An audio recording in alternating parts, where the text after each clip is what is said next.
السلام عليكم ورحمة الله وبركاته. بسم الله الرحمن الرحيم. الحمد لله حمد الشاكرين، والصلاة والسلام على سيد المرسلين نبينا محمد وعلى آله وصحبه أجمعين. أما بعد. যাবতীয় প্রশংসা, গুণগান, হামদ এবং তারিফ সেই মহান রাজাধিরাজ আল্লাহ রাব্বুল আলামিনের শাহী দরবারে পেশ করছি, যিনি আমাদেরকে আজকের এই ফেসবুক ভিত্তিক ইসলামী শরিয়া কোর্সের আজকের এই ফিকর ক্লাসে সমবেত হওয়ার তৌফিক দান করেছেন। এই জন্য আমরা রাব্বুল আলামিনের শাহী দরবারে অন্তরের অন্তঃস্থল থেকে সকলেই কৃতজ্ঞতা বাণী উচ্চারণ করি, সকলেই পড়ি আলহামদুলিল্লাহ। অতঃপর সালাত সালাম এবং অবারিত শান্তির ধারা বর্ষিত হোক সর্বকালের সর্বশ্রেষ্ঠ মহামানব, জাতি ধর্ম বর্ণ গোত্র নির্বিশেষে সকল মানুষের সর্বোৎকৃষ্ট অনুসরণীয় অনুকরণীয় মহান আদর্শ মহামানব। আসুন আমরা সেই মহামানবের প্রতি হৃদয়ের সবটুকু ভালোবাসা মিশিয়ে সালাত সালাম পেশ করি, সকলে পড়ি সাল্লাল্লাহু আলাইহি ওয়াসাল্লাম।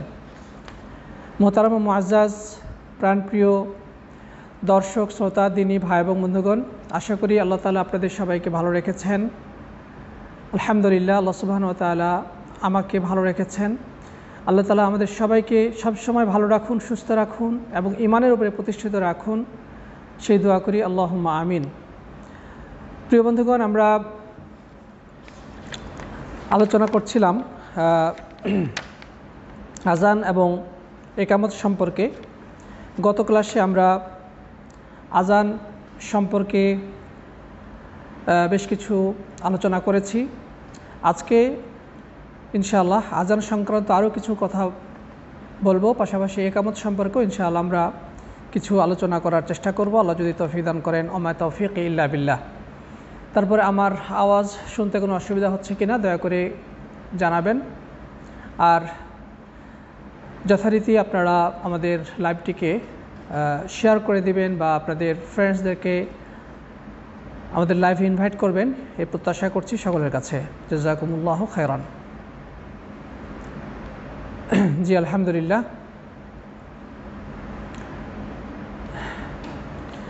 জি আলহামদুলিল্লাহ, আপনি বলেছেন, একজন বলেছেন আলহামদুলিল্লাহ ক্লিয়ার, আওয়াজ শুনতে কোনো সমস্যা হচ্ছে না। জাযাকুমুল্লাহু খায়রান।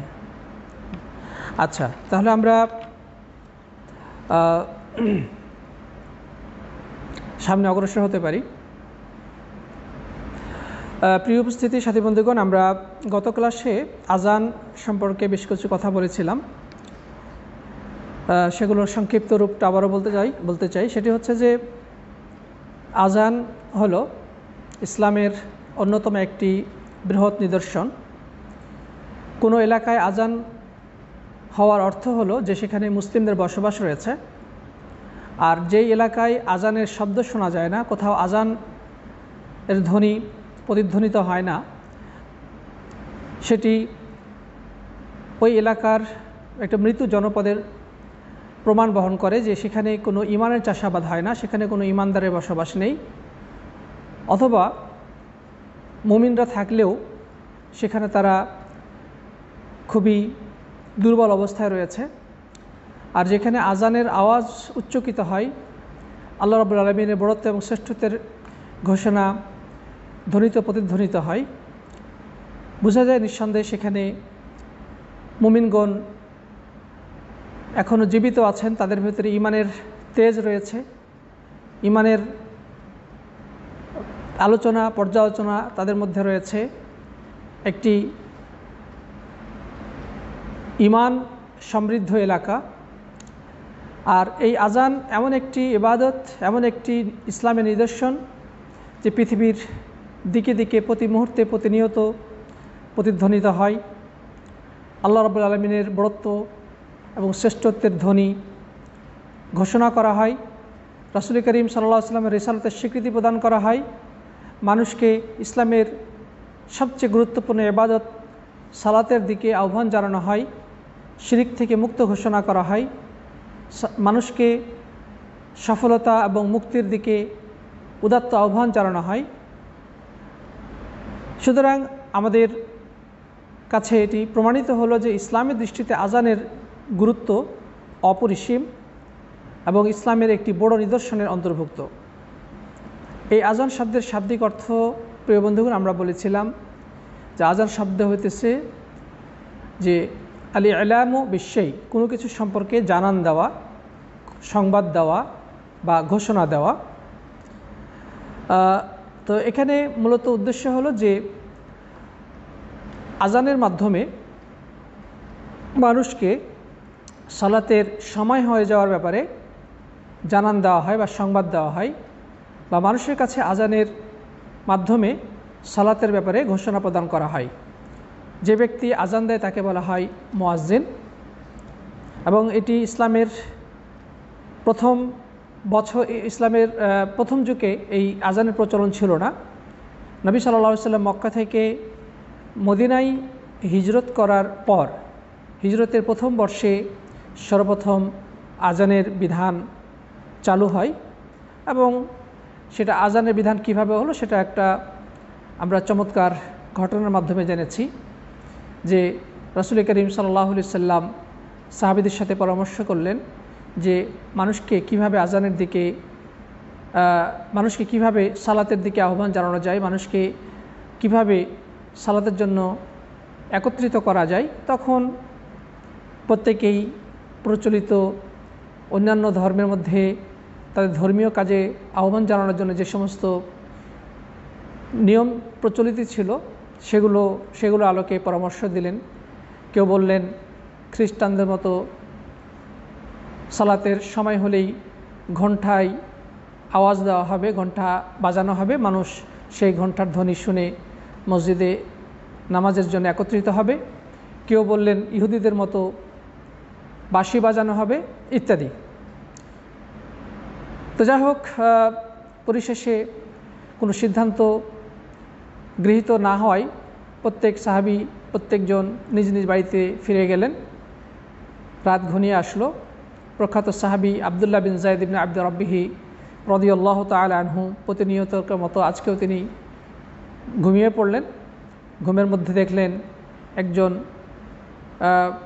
ঘণ্টা বিক্রেতা ঘণ্টা বিক্রয় করার জন্য বহন করে নিয়ে যাচ্ছেন। তখন তিনি তাকে জিজ্ঞাসা করলেন, তুমি এই ঘণ্টা আমার কাছে বিক্রয় করবে কি না?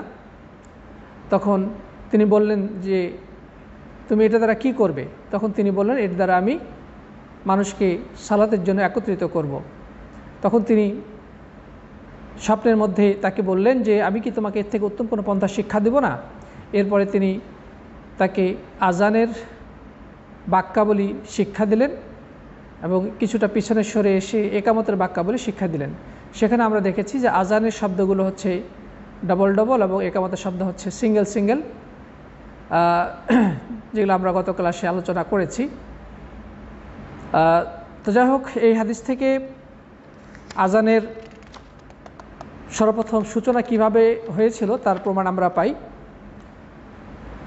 এই ঘটনাটি আবু দাউদ, তিরমিজি এবং ইবনে মাজা ছাড়াও আরও বিভিন্ন হাদিস গ্রন্থে সহিহ সনদে বর্ণিত হয়েছে। তারপরে রাসূল করিম সাল্লাল্লাহু আলাইহি ওয়াসাল্লাম সেই সাহাবী আবদুল্লাহ বিন যায়েদকে বললেন যে তুমি এগুলো বেলাল রাদিয়াল্লাহু আনহুকে শিক্ষা দাও, কারণ বেলাল তোমার থেকেও অধিক উচ্চ কণ্ঠের অধিকারী এবং তার আওয়াজ তোমার থেকেও সুন্দর। এরপরে বেলাল রাদিয়াল্লাহু আনহুকে আজান এবং ইকামতের পদ্ধতি শিক্ষা দেওয়া হলো। বেলাল রাদিয়াল্লাহু তাআলা আনহু তিনি সর্বপ্রথম আল্লাহ রাসূল সাল্লাল্লাহু আলাইহি ওয়াসাল্লামের মসজিদ চত্বরে একটু উঁচু স্থানে উঠে আজানের ধ্বনি মদিনার আকাশে বাতাসে ছড়িয়ে দিলেন, এবং এটি হলো ইসলাম ইতিহাসে প্রথম আজান। এবং এর মাধ্যমে বেলাল রাদিয়াল্লাহু তাআলা আনহু ইসলামের প্রথম মুয়াজ্জিন বা রাসূল সাল্লাল্লাহু আলাইহি ওয়াসাল্লামের নিয়োগকৃত মুয়াজ্জিন হিসেবে ইতিহাসের সোনালী পাতায় তার নাম লিপিবদ্ধ করলেন।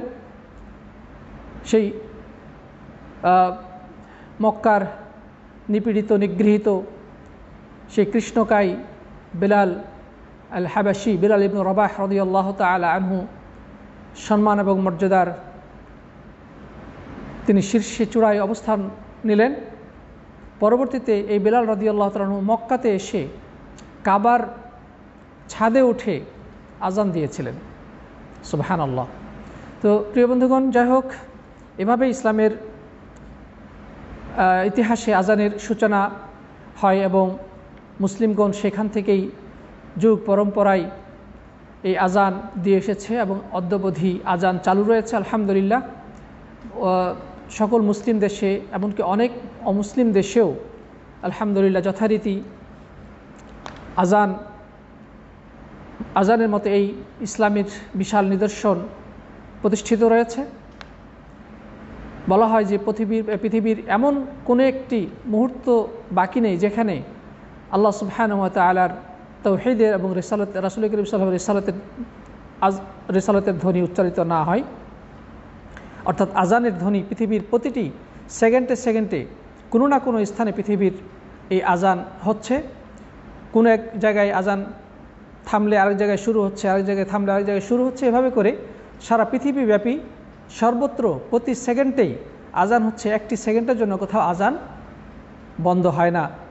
আল্লাহু আকবার। আর এখানে আরেকটি বিষয় লক্ষণীয় যে আজানের মধ্যে আল্লাহ রাব্বুল আলামিনের বড়ত্বের ঘোষণা দেওয়া হয়েছে, আল্লাহ রাব্বুল আলামিনের শ্রেষ্ঠত্বের ধ্বনি উচ্চারিত হয়েছে। পাশাপাশি প্রিয় রাসূল সাল্লাল্লাহু আলাইহি ওয়াসাল্লামের নামটিও উচ্চারিত হয় তার রিসালাতের স্বীকৃতি দেওয়ার মাধ্যমে। অর্থাৎ আল্লাহ সুবহানাহু ওয়া তাআলার নামের পাশাপাশি রাসূল করিম সাল্লাল্লাহু আলাইহি ওয়াসাল্লামের নামও উচ্চারিত হয়েছে।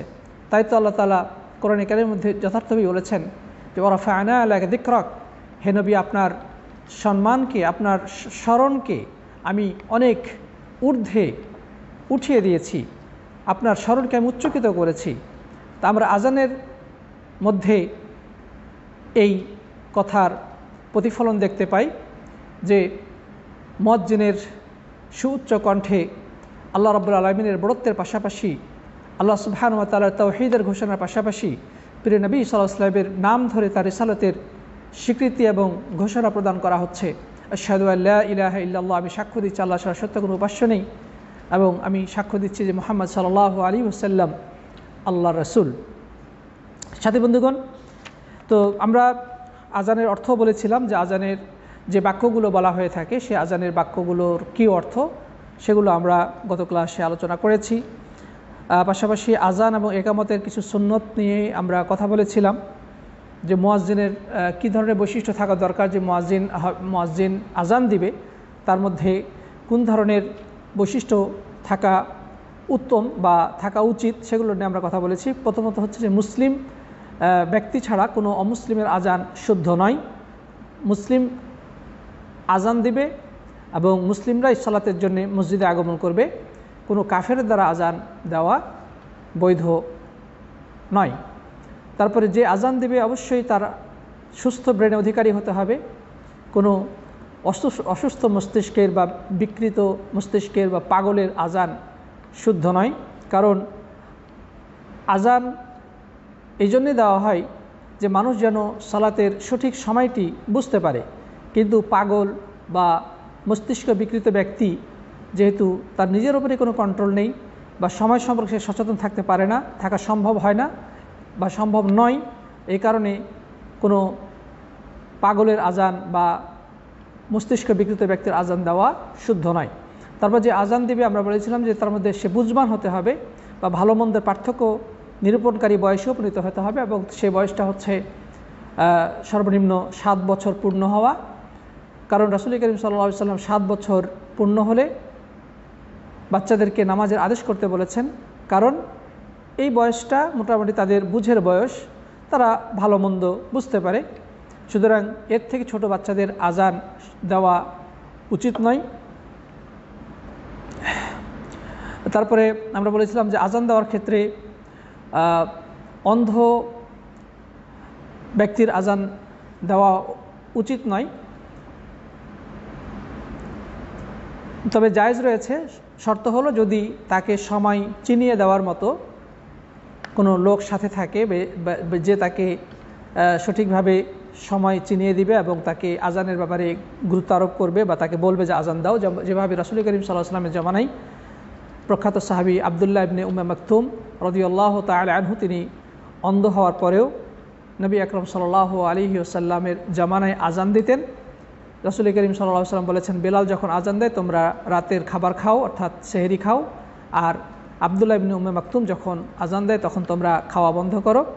অর্থাৎ বেলাল রাদিয়াল্লাহু আনহু আজান দিতেন ভোর রাত্রে মানুষকে সেহরি খেতে ওঠানোর জন্যে, আর আবদুল্লাহ ইবনে উম্মে মাকতুম রাদিয়াল্লাহু আনহু আজান দিতেন মানে সেহরির শেষ সময়ে, অর্থাৎ ফজর উদিত হওয়ার পরে। আর তিনি যেহেতু অন্ধ ছিলেন, তিনি নিজে জানতে পারতেন না, দেখতে পারতেন না যে আসলে ফজর উদিত হয়েছে কিনা। মানুষ তাকে বলতো যে হ্যাঁ সকাল হয়ে গেছে, সকাল হয়ে গেছে, অর্থাৎ এখন ফজরের সময় হয়ে গেছে, সেহরির সময় শেষ হয়ে গেছে, এবার তুমি আজান দাও। তখন আবদুল্লাহ ইবনে উম্মে মাকতুম রাদিয়াল্লাহু তাআলা আনহু কী করতেন? আজান দিতেন। তো এই জন্যে অন্ধ ব্যক্তির আজানের ব্যাপারে কথা হলো, যদি তাকে ডিরেকশন দেওয়ার মতো বা তাকে সময় চিনিয়ে দেওয়ার মতো অন্য কেউ থাকে, তাহলে তার ক্ষেত্রে আজানের দেওয়াতে কোনো আপত্তি নেই, সে আজান দিতে পারে। সাথী বন্ধুগণ, তারপরে আমরা আরও বলেছিলাম যে মুয়াজ্জিন যে হবে তার আওয়াজ উঁচু হওয়া উত্তম এবং সে হবে অত্যন্ত বিশ্বস্ত, এবং আজান দেওয়ার ক্ষেত্রে উঁচু স্থানে উঠে আজান দেওয়া ভালো। তারপর আজানের ক্ষেত্রে যে আজানের শব্দগুলো উচ্চারণ করা হবে সেগুলো ধীরস্থিরতার সাথে সঠিক উচ্চারণে আজান দেওয়ার চেষ্টা করতে হবে, ধীরস্থিরতার সাথে তাড়াহুড়া করা যাবে না। আর সুন্নত হলো যে আজান দেওয়ার সময় যখন হাইয়া আলাস সালাহ বলা হবে তখন ডান দিকে মাথাটা ফেরানো, আর হাইয়া আল্লাহ বলার সময় বাম দিকে মাথা ফেরানো, এবং আজান দেওয়ার সময় দুই কানের মধ্যে আঙ্গুল দেওয়া, এটিও আজানের অন্যতম একটি সুন্নত। আমরা আরেকটি বিষয় বলেছিলাম যে আজানের মধ্যে আরেকটি সুন্নত হচ্ছে তারজিহ। তো তারজির বিষয়টি গত ক্লাসে কিছুটা অস্পষ্ট ছিল, তাই আমরা আজকে এটা ক্লিয়ার করে দিতে চাই। তারজিহ বলা হয় যে আশহাদু আল্লা ইলাহা ইল্লাল্লাহ, আশহাদু আল্লা ইলাহা ইল্লাল্লাহ, আশহাদু আন্না মুহাম্মাদুর রাসূলুল্লাহ, আশহাদু আন্না মুহাম্মাদুর রাসূলুল্লাহ, এই চারটা বাক্যকে জোরে বলার পূর্বে আস্তে আস্তে বা চুপি স্বরে বলা, অর্থাৎ এমনভাবে বলবে যে সে নিজে শুনবে এবং তার আশপাশে যারা আছে তারা শুনবে। সেটা কিভাবে আমরা ব্যাখ্যা করে বলছি যে আমরা তো সবাই আজান কিভাবে দিতে হয় বা আজান কিভাবে দেওয়া হয় সকলেই পরিচিত, কিন্তু এই তারজিটা আমাদের সমাজে তেমন একটা প্রচলিত নয়, যার কারণে অধিকাংশ মানুষই এই তারজি দেওয়ার যে সুন্নত প্রচলিত, এই সুন্নত সম্পর্কে আজকে অজ্ঞ। সেই সুন্নতটা কি আমরা আরেকটু ক্লিয়ার করে দিচ্ছি যে মুয়াজ্জিন বলবে আশহাদু আল্লাহু আকবার, আল্লাহু আকবার, আল্লাহু আকবার, আল্লাহু আকবার, চারবার যথারীতি উচ্চ আওয়াজে আল্লাহু আকবার বলবে। এরপরে তারজি করবে। তারজিটা কি? প্রথমে চুপে চুপে অর্থাৎ নিচু আওয়াজে বলবে আশহাদু আল্লা ইলাহা ইল্লাল্লাহ, আশহাদু আল্লা ইলাহা ইল্লাল্লাহ, আশহাদু আন্না মুহাম্মাদুর রাসূলুল্লাহ, আশহাদু আন্না মুহাম্মাদুর রাসূলুল্লাহ, এভাবে নিম্ন স্বরে চারবার এই চারটা বাক্য উচ্চারণ করবে, দুইবার করে আশহাদু আল্লা ইলাহা ইল্লাল্লাহ, আশহাদু আল্লা ইলাহা ইল্লাল্লাহ, আশহাদু আন্না মুহাম্মাদুর রাসূলুল্লাহ, আশহাদু আন্না মুহাম্মাদুর রাসূলুল্লাহ। তাহলে এই চারটা বাক্য নিচু স্বরে উচ্চারণ করবে এমনভাবে যেন নিজে শুনতে পায় এবং তার কাছে যারা উপস্থিত তারা যেন শুনতে পায়। এরপরে আবার যথারীতি উচ্চ আওয়াজে এই চারটি বাক্যকে আবার বলা, আশহাদু আল্লা ইলাহা ইল্লাল্লাহ, আবার আশহাদু আল্লা ইলাহা ইল্লাল্লাহ, যথারীতি যেভাবে আজান দেওয়া হয় ঠিক সেভাবেই বাকি আজান কমপ্লিট করা। তাহলে এখানে তারজিটা হলো মানে চারবার আল্লাহু আকবার বলার পরে আশহাদু আল্লা ইলাহা ইল্লাল্লাহ, আশহাদু আল্লা ইলাহা ইল্লাল্লাহ, আশহাদু আন্না মুহাম্মাদুর রাসূলুল্লাহ, আশহাদু আন্না মুহাম্মাদুর রাসূলুল্লাহ, এই চারটি বাক্যকে নিম্ন স্বরে উচ্চারণ করা। যদিও এই প্রথাটা আমাদের সমাজে প্রায় অজ্ঞাত, ওই সুন্নতটি প্রায় মৃতপ্রায়, এই সুন্নতটি প্রায় যেন মানে মৃত সুন্নতে পরিণত হয়েছে। আমাদের সমাজের মানুষ এই সুন্নতের সাথে পরিচিত নয়। যদিও কোথাও কোথাও আমি শুনেছি, হয়তো আপনারাও কোথাও শুনে থাকতে পারেন, তবে এটা খুবই মানে কম। তো যাই হোক, এই সুন্নতটি আমাদের পুনর্জীবিত করা উচিত। এই যেটা তারজির সুন্নত আমরা বলছি, যেটা হাদিস দ্বারা সাব্যস্ত হয়েছে, সেই যেই রাসূল করিম সাল্লাল্লাহু আলাইহি ওয়াসাল্লাম আবু মাহজুরা রাদিয়াল্লাহু তাআলা আনহুকে এই পদ্ধতিতে আজান শিক্ষা দিয়েছিলেন। তো এই আবু মাহজুরা কর্তৃক এই সুন্নতটি বর্তমানে অধিকাংশ মানুষের কাছে অপরিচিত, কারণ এই সুন্নতটি আমল বর্তমানে করা হয় না। যদিও কোনো কোনো আলেম বলতে চেয়েছেন যে এই নিয়মটি শুধু আবু মাহজুরা রাদিয়াল্লাহু তাআলার জন্যই খাস, কিন্তু এটা সঠিক কথা নয়। জুমহুর ওলামাদের মতে এটা খাস নয়, শুধু আবু মাহজুরার জন্যে নয়, বরং পরবর্তী যুগেও সাহাবাগণ এই সুন্নতটির প্রতি আমল করেছেন, তাবিদের যুগে আমল হয়েছে এবং যুগে যুগে মুসলিম দেশে দেশে মুয়াজ্জিনগণ এই সুন্নতের প্রতি আমল করেছেন। এখনও কোথাও কোথাও করা হয়ে থাকে, যদিও তার সংখ্যা খুবই কম। তো এটা খাস বলার কোনো সুযোগ নেই যে শুধু আবু মাহজুরার জন্যই খাস, বরং এটি সর্বকালের জন্যই প্রযোজ্য। মাঝে মাঝে এই সুন্নতটির প্রতি আমল করা উচিত। তাহলে আমরা এই তারজির সুন্নত থেকে আরেকটা জিনিস পেয়ে যাচ্ছি, সেটি হচ্ছে যে আজানের শব্দ কয়টি। আজানের শব্দ সাধারণত আমরা যা শুনি বা যেটি সর্বাধিক প্রচলিত, সেখানে 15টি শব্দ রয়েছে, 15টি বাক্য রয়েছে, 15টি বাক্য রয়েছে। কিন্তু এই তারজির মধ্যে আরও অতিরিক্ত 4টি বাক্য যুক্ত করার ফলে আজানের মোট বাক্যের সংখ্যা দাঁড়ায় 19টি। তবে তারজি বাদ দিয়ে আজান দেওয়া হলে সে আজানের বাক্য সংখ্যা হবে 15টি, আর তারজি সহকারে যদি আজান দেওয়া হয় তাহলে আজানের বাক্য হবে 19টি। আচ্ছা প্রিয় বন্ধুগণ, আমরা এটাও আলোচনা করেছিলাম যে চেষ্টা করা উচিত এমন ব্যক্তিকে মুয়াজ্জিন হিসেবে নির্ধারণ করা যে আজানের জন্য কোনো বিনিময় গ্রহণ করবেন না, বরং একমাত্র আল্লাহর সন্তুষ্টির জন্যই আজান প্রদান করবে। তো যদি কোনো ব্যক্তি বিনা বেতনে, বিনা আর্থিক পারিশ্রম গ্রহণে আজান দেয়, তবে এটা নিঃসন্দেহে বিশাল মর্যাদার বিষয়, এটা সবচেয়ে ভালো। তবে কোনো ব্যক্তি যদি আর্থিকভাবে অসচ্ছল হয় এবং তার জীবন জীবিকার জন্যে খুবই অর্থের প্রয়োজন হয়, তবে মসজিদ কমিটির পক্ষ থেকে তাকে বেতন দেওয়া নাজায়েজ নয়। কিন্তু বর্তমানে দুর্ভাগ্য হলো সত্য যে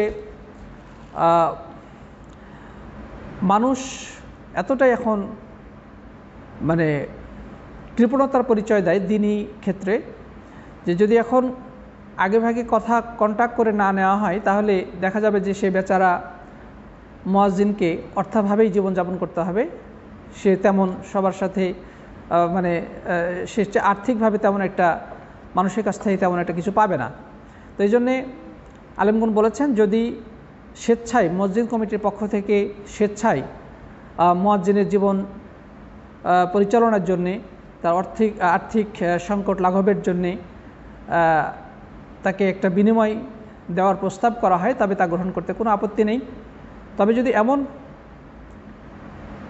প্রস্তাব কমিটির পক্ষ থেকে না দেওয়া হয় এবং স্বেচ্ছায় কোনো আজান দেওয়ার মতো লোক না থাকে, বর্তমান অধিকাংশ মানুষ চাকরি ব্যবসা বাণিজ্য নিয়ে খুবই ব্যস্ত, তো এই কারণে হয়তোবা দেখা যাবে যে অনেক মসজিদে যদি মুয়াজ্জিন নিয়োগ না দেওয়া হয় তাহলে হয়তো আজানই হবে না। যদি প্রেক্ষাপট যদি এমন হয়, পরিস্থিতি যদি এমন হয়, তবে সেই ক্ষেত্রে বৃহত্তর স্বার্থে কোনো ব্যক্তির সাথে কন্ট্যাক্টবদ্ধভাবে তাকে বিনিময় দেওয়া জায়েজ রয়েছে। কোনো মুয়াজ্জিন যদি কন্ট্যাক্ট করে এবং এর বিনিময় গ্রহণ করে তবে কি রয়েছে, জায়েজ রয়েছে। তো যাই হোক, সবচেয়ে উত্তম হচ্ছে বিনিময় ছাড়া, পারিশ্রমিক ছাড়া, বেতন ছাড়া আজান দেওয়া। কোনো ব্যক্তির মধ্যে যদি এ ধরনের সক্ষমতা থাকে, নিজে আর্থিকভাবে সচ্ছল এবং আজান দেওয়ার মতো তার ক্যাপাসিটি আছে, তার সেই সময় এবং সুযোগ আছে, তবে এই সুযোগটি হাতছাড়া করা উচিত নয়। তবে কেউ যদি আর্থিকভাবে দুর্বল হয় বা গরিব হয়, তবে সেই ক্ষেত্রে তাকে বেতন দেওয়া জায়েজ রয়েছে। প্রয়োজনে তার সাথে কন্ট্যাক্ট করাও জায়েজ রয়েছে, কারণ বর্তমান যুগে মানুষ কন্ট্যাক্ট ব্যতিরেকে আসলে খুবই বেইনসাফি কাজ করে। তো এই ক্ষেত্রে যদি প্রয়োজন হয় তবে কন্ট্যাক্ট করাও নাজায়েজ নয়। তবে উত্তম হচ্ছে কন্ট্যাক্ট না করা বা আজানের মাধ্যমে কোনো বিনিময় গ্রহণ না করা। যাই হোক, তারপরে আমরা এ পর্যায়ে যে বিষয়টি আলোচনা করব সেটি হচ্ছে যে আজানের ক্ষেত্রে শ্রোতাদের জন্য কি করণীয়। আমরা এতক্ষণ আজান যে দিবে মুয়াজ্জিনের কি করণীয় বা মুয়াজ্জিনের মধ্যে কি ধরনের বৈশিষ্ট্য থাকা দরকার সেগুলো জেনেছি, আজান কিভাবে দিতে হবে সেগুলো জেনেছি। তো এখন আজানের জবাব কিভাবে দিতে হয় বা শ্রোতারা আজানের জবাব কিভাবে দিবে বা শ্রোতার জন্য কি করণীয় রয়েছে সে বিষয়টি ইনশাআল্লাহ আমরা আলোচনা করব। প্রিয় উপস্থিতি, আমরা প্রথমেই যে জিনিসটি জানব সেটি হচ্ছে যে ইসলামের দৃষ্টিতে আজান দেওয়ার যে মর্যাদার যেমন মর্যাদা রয়েছে, আজানের জবাবের তেমন কি রয়েছে, মর্যাদা রয়েছে। আজানের কি জবাব, আজানের কি মর্যাদা আমরা সামনে আলোচনা করব। তো এখানে নবী আকরাম সাল্লাল্লাহু আলাইহি সাল্লামের সেই হাদিসটি স্মরণ করে দিতে চাই। তিনি বলেছেন যে ইদা সামি'তুমুল মুআযযিনা ফাকুলু মিসলা মা ইদা সামি'তুমুন নিদাআ ফাকুলু মিসলা মা ইয়াকুল মুআযযিন। যখন তোমরা আজানের আওয়াজ শুনবে তখন মুয়াজ্জিন যেভাবে আজান দেয় তোমরা ঠিক সেভাবেই আজানের জবাব দাও। অর্থাৎ মুয়াজ্জিন যখন বলবে আল্লাহু আকবার আল্লাহু আকবার, তখন শ্রোতারাও বলবে আল্লাহু আকবার আল্লাহু আকবার। মুয়াজ্জিন যখন বলবে আশহাদু আল্লা ইলাহা ইল্লাল্লাহ, তখন শ্রোতারাও বলবে আশহাদু আল্লা ইলাহা ইল্লাল্লাহ। এই হাদিসটি সহিহ মুসলিমে বর্ণিত হয়েছে, যারা ওমর ইবনুল খাত্তাব রাদিয়াল্লাহু তাআলা আনহু স্পষ্টভাবে আজানের জবাব কিভাবে দিতে হয় তা তিনি শিক্ষা দিয়েছেন।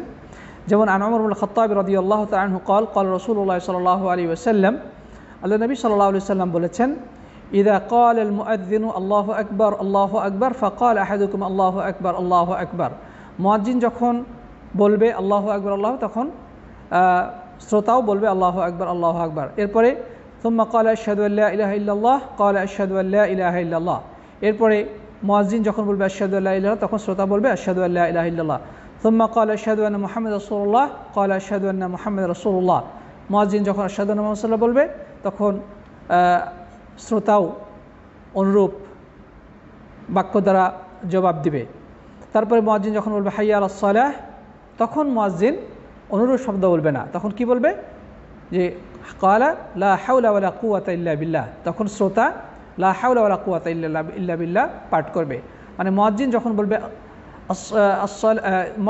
বলবে হাইয়া আলাস সালাহ, তখন শ্রোতা কি বলবে, তখন হাইয়া আলাস সালাহ বলবে না, হুবহু ওই শব্দে বলবে না, এই জায়গাতে তাকে বলতে হবে লা হাওলা ওয়ালা কুওয়াতা ইল্লা বিল্লাহ।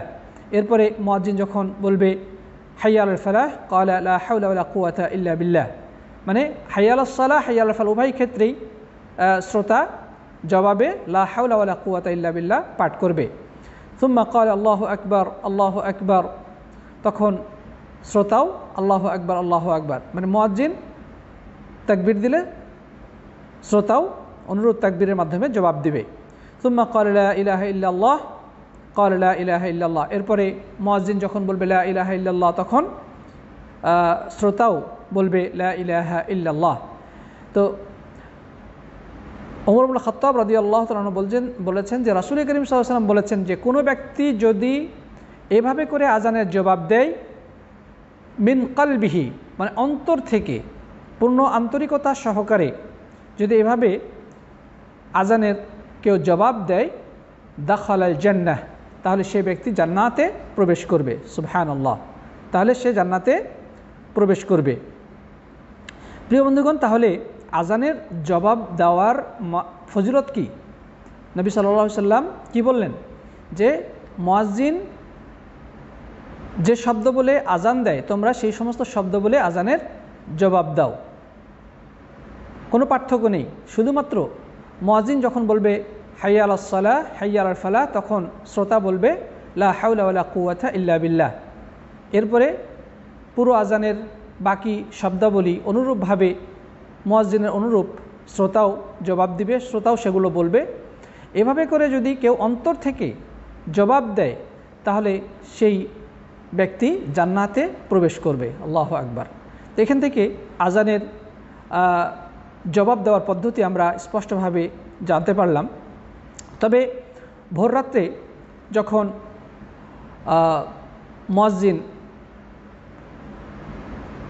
হাইয়া আলাস সালাহ হাইয়া আলাল ফালাহ বলার পরে বলে যে আস-সালাতু খায়রুম মিনান নওম, ভোররাত্রে মুয়াজ্জিন কি বলবে? হাইয়া আলাস সালাহ হাইয়া আলাল ফালাহ বলার পরে বলবে আস-সালাতু খায়রুম মিনান নওম, মানে ঘুমের থেকে সালাত উত্তম। তখন কি বলতে হবে? শ্রোতারা জবাবে কি বলবে? তো এক্ষেত্রে ওই প্রথম হাদিসটি প্রযোজ্য যে ইযা সামি'তুমুন নিদা ফাকুলু মিসলা মা ইয়াকুলুল মুয়াজ্জিন, যে তোমরা যখন আজানের ধ্বনি শুনতে পাবে তখন মুয়াজ্জিন যা বলে তোমরা তাই বলে আজানের জবাব দাও। তো মুয়াজ্জিন এখানে যেহেতু বলছে আস-সালাতু খায়রুম মিনান নওম, সুতরাং শ্রোতাদেরও করণীয় হলো এক্ষেত্রে বলা আস-সালাতু খায়রুম মিনান নওম। আমাদের সমাজে এই ক্ষেত্রে একটা দোয়া প্রচলিত রয়েছে বা একটা বাক্য বলে জবাবের প্রচলন রয়েছে, সেটি হচ্ছে যে সাদাক্তা ওয়া বারাক্তা, সাদাক্তা ওয়া বারাক্তা অথবা সাদাক্তা ওয়া বারারতা। তো মূলত এ মর্মে কোনো দলিল নেই, এটি বানোয়াট। ইয়াকুল ইবনুল হাজার রাহিমাহুল্লাহ ফি তালখিসুল হাবির, ইবনে হাজার রাহিমাহুল্লাহ সহিহ বুখারীর সবচেয়ে প্রসিদ্ধ ভাষ্যকার তালখিসুল হাবির গ্রন্থে বলেছেন লা আসলা লাহু লিমা যাকারাহু ফি আস-সালাতু খায়রুম মিনান নওম, আস-সালাতু খায়রুম মিনান নওম এই ক্ষেত্রে যে কথা বলা হয়ে থাকে যে সাদাক্তা ওয়া বারাক্তা বা সাদাক্তা ওয়া বারারতা, এটার কোনো ভিত্তি নেই। সুতরাং যেহেতু এর পক্ষে কোনো দলিল নেই, সুতরাং এটা বলা বিদআত হবে। সুতরাং সঠিক কথা হলো যে মুয়াজ্জিন যা বলবে শ্রোতা তাই বলে জবাব দিবে আস-সালাতু খায়রুম মিনান নওম, আস-সালাতু খায়রুম মিনান নওম, মানে মুয়াজ্জিনের অনুরূপ শ্রোতাও একই শব্দে জবাব প্রদান করবে। আচ্ছা, তাহলে আমরা এখান থেকে আজানের জবাব দেওয়ার যে পদ্ধতি, কিভাবে আমরা আজানের জবাব দেব এবং আজানের জবাব দিলে তার কি মর্যাদা, সেটা আমরা হাদিস থেকে জানতে পারলাম। প্রিয় উপস্থিতি, আমরা এ পর্যায়ে আরেকটি বলবো যে আজানের জবাব, আরেকটি বিষয় বলবো যেটা আজানের জবাব দেওয়ার পরে আমাদের জন্যে বলার ব্যাপারে হাদিস এসেছে যে নবী আকরাম সাল্লাল্লাহু আলাইহি সাল্লাম হাদিসের মধ্যে স্পষ্ট ভাষায় বলেছেন যে মুয়াজ্জিনের অনুরূপ শব্দে তোমরা আজানের জবাব দাও, এরপরে তোমরা আমার প্রতি দুরূদ পাঠ করো, এরপরে আমার জন্য আল্লাহর কাছে তোমরা ওসিলার প্রার্থনা করো। যে ব্যক্তি আজানের জবাব দিবে, এরপরে আমার প্রতি দুরূদ পেশ করবে এবং আমার জন্য ওসিলার জন্য দোয়া করবে, তার জন্য আমার শাফাআত আবশ্যক হয়ে যাবে, তার জন্য আমার শাফাআত কী হয়ে যাবে? ওয়াজিব হয়ে যাবে। এটি সহিহ মুসলিমে বর্ণিত হয়েছে। প্রিয় উপস্থিতি, তাহলে আমরা সহিহ মুসলিমে হাদিস থেকে আরও কয়েকটি জিনিস আমরা জানতে পারছি। সেটা হচ্ছে যে যখন মুয়াজ্জিন আজান দিবে তখন আমাদের যেটা করণীয় সেটা হচ্ছে আজানের কি দেওয়া? জবাব দেওয়া। আজান জবাব দেওয়ার পরে যেটা আমাদের করণীয় সেটি হচ্ছে রাসূল করিম সাল্লাল্লাহু আলাইহি ওয়াসাল্লামের প্রতি দুরূদ পেশ করা। দুর্ভাগ্য হলো সত্য যে আমরা এই সুন্নতটির প্রতি নিতান্তই অমনোযোগী বা অবহেলা প্রদর্শন করে থাকি।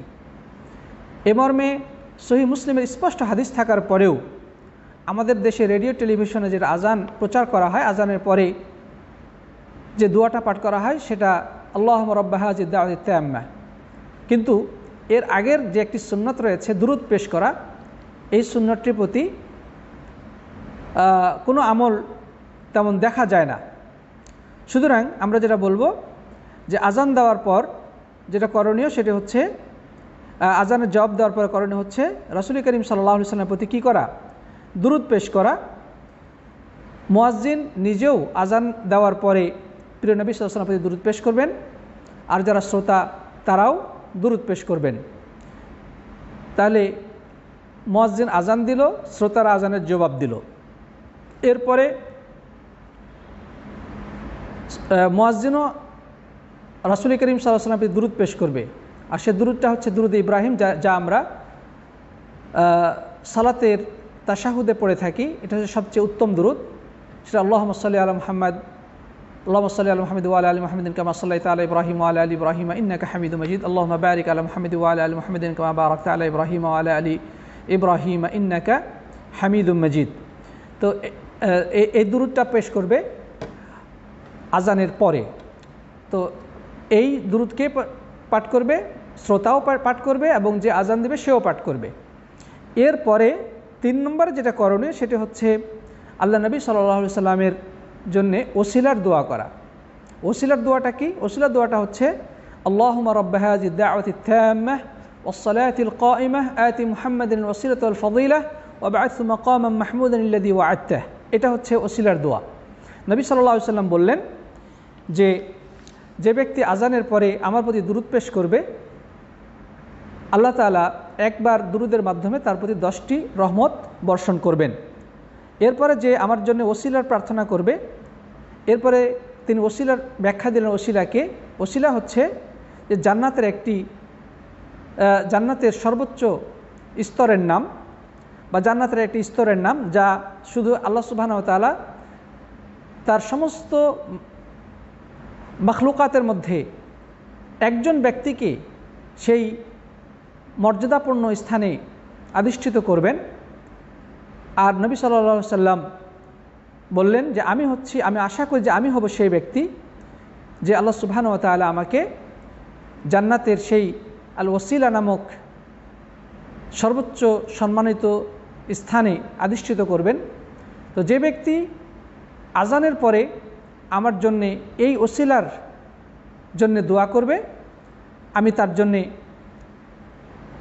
কিয়ামতের দিন শাফাত করব, এটা আমার জন্য অবধারিত হয়ে যাবে, তার জন্য শাফাত করা আমার জন্য আবশ্যক হয়ে যাবে। প্রিয় সাথী বন্ধুগণ, তাহলে এখানে আমরা দেখতে পাচ্ছি যে আজানের পরে দুরূদের পরে আল্লাহুম্মা রাব্বা হাযিহি দাওয়াতি তাম্মাহ এই ওসিলার দোয়া করা। এখানে ওসিলাটা এখানে আল্লাহুম্মা রাব্বা হাযিহি দাওয়াতি তাম্মাহ, আপনার দোয়াটা অর্থটা জানলেই এখানে ওসিলার অর্থটা আমাদের কাছে ক্লিয়ার হবে যে আল্লাহুম্মা রাব্বা হাযিহি দাওয়াতি তাম্মাহ, হে আল্লাহ এই পরিপূর্ণ আহ্বান এবং এই প্রতিষ্ঠিত সালাতের তুমি প্রভু। মানে এই যে আজান আমরা শুনলাম বা মুয়াজ্জিন যে আজান দিল, এটা হচ্ছে একটি পরিপূর্ণ আহ্বান, মানুষকে আল্লাহ রাব্বুল আলামিনের ইবাদতের দিকে আহ্বান করা, ডাকা, এই আহ্বান। এবং এই যে সালাতের উদ্দেশ্যে আজান দেওয়া হলো, এর মালিককে আল্লাহ সুবহানাহু ওয়া তাআলা, তার হুকুমে আজান দেওয়া হয়েছে এবং তার হুকুমেই মানুষকে সালাতের দিকে আসতে বলা হয়েছে। তারপরে এটা বলার পরে বলা হলো আতি মুহাম্মাদানিল ওয়াসিলা। তাহলে কি বলা হলো যে এই পরিপূর্ণ আহ্বান এবং এই প্রতিষ্ঠিত সালাতের হে প্রভু আল্লাহ, আপনি মুহাম্মদ সাল্লাল্লাহু আলাইহি সাল্লামকে কি দান করুন? ওসিলা দান করুন। ওসিলা মানে হচ্ছে সর্বোচ্চ সম্মানিত স্থান, ওয়াল ফাদিলা এবং মর্যাদা। হে আল্লাহ, আপনি মুহাম্মদ সাল্লাল্লাহু আলাইহি সাল্লামকে জান্নাতের সর্বোচ্চ সম্মানিত স্থান এবং মর্যাদা দান করুন।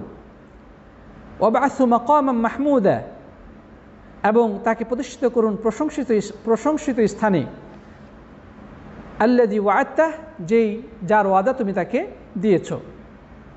মাকামে মাহমুদ এটি আল্লাহ সুবহানাহু ওয়া তাআলার পক্ষ থেকে প্রিয় নবীর জন্য আরেকটি উপহার, যে কিয়ামতের ভয়াবহ হাসরের ময়দানে যখন মানুষ বিচার কার্য বা ফয়সালা সম্পন্ন করার জন্যে ত্রাহি অবস্থার মধ্যে কালাতিপাত করতে থাকবে, সমস্ত নবীদের কাছে তারা যে ধর্ণা দেবে যে আপনি দয়া করে আল্লাহর কাছে সুপারিশ করুন, তিনি যেন আমাদেরকে হাসরে এই ভয়াবহ পরিস্থিতি থেকে রক্ষা করেন, আমাদের বিচার ফয়সালা করেন। যারা জান্নাতে যাওয়ার তারা জান্নাতে চলে যাবে, আর যারা জাহান্নামে যাওয়ার তারা জাহান্নামে যাবে, কিন্তু বিচার ফয়সালার ব্যবস্থা করা হোক। তো যাই হোক, সমস্ত নবী আল্লাহর কাছে এই মর্মে সুপারিশ করার ক্ষেত্রে অপারগতা প্রকাশ করবেন, তাদের নিজস্ব ভুল ত্রুটি বা নিজস্ব দুর্বলতার কথা উল্লেখ করে। অবশেষে সকল মানুষ আল্লাহ রসুল সাল্লাল্লাহু আলাইহি সাল্লামের কাছে আগমন করবেন। আল্লাহ নবী সাল্লাল্লাহু আলাইহি ওয়াসাল্লাম তখন বলবেন যে ইনশাআল্লাহ আমি তা করব। এরপরে তিনি আল্লাহ রাব্বুল আলামিনের আরশের কাছে তিনি সেজদায় পড়ে যাবেন এবং সেজদায় গিয়ে তিনি আল্লাহ রাব্বুল আলামিনের অনেক অনেক প্রশংসা করবেন। এবং হাদিসে বলা হয়েছে যে তার মধ্যে আল্লাহ সুবহানাহু ওয়া তাআলা প্রশংসার এমন ভাষা দিবেন, তার মধ্যে এমন প্রশংসা, আল্লাহর প্রশংসা করার এমন ভাষা সৃষ্টি করবেন যেটা ইতিপূর্বে কখনোই তিনি করেন নাই, বা এই জাতীয় প্রশংসা তিনি কখনোই করেন নাই। এভাবে আল্লাহ সুবহানাহু ওয়া তাআলার তিনি প্রশংসা করবেন। অবশেষে আল্লাহ তাআলা খুশি হয়ে তাকে বলবেন যে হে রাসূল, আপনি মাথা উত্তোলন করুন, ইশফা তুশাফা ওয়াসাল তুতা, যে আপনি সুপারিশ করলে আপনার সুপারিশ গ্রহণ করা হবে এবং আপনি চাইলে আপনার চাওয়া কবুল করা হবে, চাওয়া পূরণ করা হবে। তখন প্রিয় নবী সাল্লাল্লাহু আলাইহি সাল্লাম আল্লাহর কাছে এই হাসরের ময়দানের এই ভয়াবহ বিভীষিকাময় পরিস্থিতিতে বিচার কার্য করার জন্য আল্লাহর কাছে সুপারিশ করবেন। এটাকে বলা হয় শাফাআতে উজমা। শাফাআতের 8টা প্রকার রয়েছে। সেই শাফাআতে 8টা প্রকারের মধ্যে সর্বোৎকৃষ্ট এবং সর্ববৃহৎ যে শাফাআত, এটাই হচ্ছে সেই শাফাআত যেটাকে বলা হয় শাফাআতে কুবরা বা শাফাআতে উজমা, সর্ববৃহৎ শাফাআত। আর আল্লাহ সুবহানাহু ওয়া তাআলা সমগ্র মাখলুকাতের মধ্যে, সব মানুষের মধ্যে, আদম ইসলাম থেকে নিয়ে এবং কিয়ামত পর্যন্ত পৃথিবীর সমস্ত মানুষকে হাসরের ময়দানে উপস্থিত করবেন। সমস্ত মানুষের মধ্যে আল্লাহ নবী সাল্লাল্লাহু আলাইহি সাল্লামকে এই যে সুপারিশ করার এই স্পেশাল মর্যাদা দান করবেন, যিনি সকল মানুষের পক্ষ থেকে আল্লাহ রাব্বুল আলামিনের দরবারে সুপারিশ করবেন।